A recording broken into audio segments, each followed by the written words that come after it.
Weight loss is a New Year's resolution for many people, but sometimes it's not all about hitting the gym. Making changes to your diet really can help kickstart your metabolism.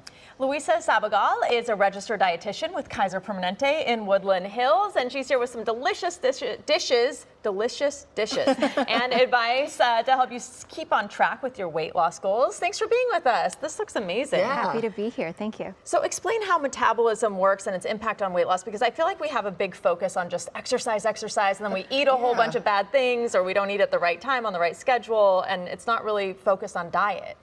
Absolutely. So it's important to work on our diet just because it's something that we're doing every day. So we need to eat, and so knowing what to eat and how to balance your meals is probably one of the best ways to get started on getting your metabolism going.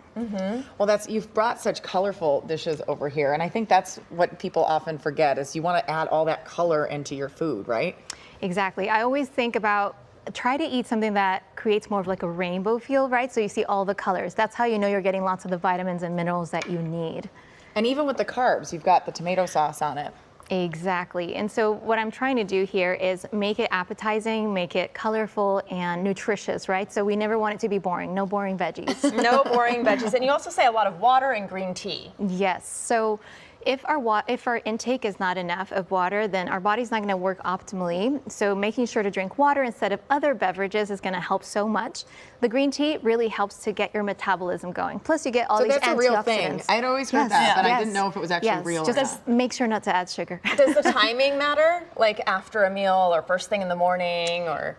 It does not, as long as you're consistent with it. Okay. But I do recommend to drink tea more on an empty stomach because sometimes it can come in the way of absorption of some nutrients. Oh, okay. That's interesting. You know, one of the big things that we talk about on the show a lot is sleep and the impact of us not getting enough. But it really does play into your weight. I know that I used to have to work a job where I got up at midnight and I gained like 10 pounds. The minute I got off that shift, I lost the 10 pounds. So it's a real thing. Absolutely. So just kind of think about your body not being able to get the sleep that it needs to replenish, for everything to function optimally. And so everything starts to slow down, right? So it creates more stress in the body, and we're trying to improve or lessen the stress on our body when we want to be our healthiest weight. So we know kind of intellectually, right, that we're not supposed to eat like processed food and fatty food and overeat, but sometimes it can be hard to say no. How do we say no to sugar and all of the bad things that we're supposed to avoid? So I'm all for balance. So what does that mean? Making sure you don't skip meals is going to help you in having more control over what you choose to eat and how much of it. You can partake in those, like having some sweets, but make sure that you're not just eating sweets all day long. But set yourself up to succeed by eating your breakfast, lunch, and dinner, right? Not skipping meals. So you're about 3 meals a day too? Yes. Even when you're not hungry? Absolutely. Okay. Because that'll get your metabolism going. Okay. Yeah. Okay. Yeah. Can you tell us what you have here? This is amazing. Right. So I've created the healthy plate in all these meals, and each one has protein. Here we've got some chicken, some ground turkey. We also have some chicken over here. As you can see, there are some vegetables too, because that's lots of fiber, help us feel satisfied. And then the carb, we've got rice and beans here, pasta, and then rice again.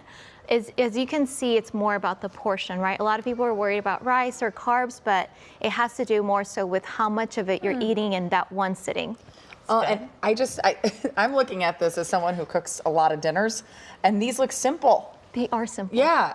You can batch cook, and you can recreate a lot of these meals. Easy. I'm like jotting it down in my head as to what the ingredients are there. Pick.